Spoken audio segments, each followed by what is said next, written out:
Od septembra neboli chlapci pôsobiaci v NHL doma, aj preto nás Tomáš Kopecký poprosil, aby sme mu ukázali miesto posledného odpočinku Pavla Demitru.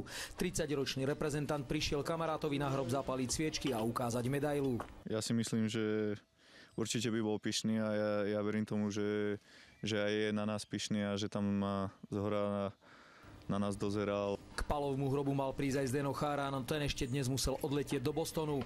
Tomáš mal tiež odcestovať za manželkou a za deťmi.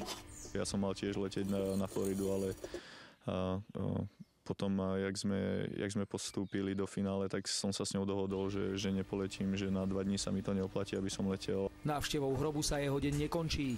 Ja som povedal, že hneď prvú cestu pôjdem sem, takže toto je moja prvá cesta v Trenčine a teraz pôjdem ešte za Majkou a za deťmi a za Lukasom a za Darkou a pozdraviť ich. Tomášovi sa páčilo včerajšie privítanie fanúšikmi doma a rád by si úspech ešte niekedy zopakoval. Z Trenčína Michal Bujna, televízia Markíza.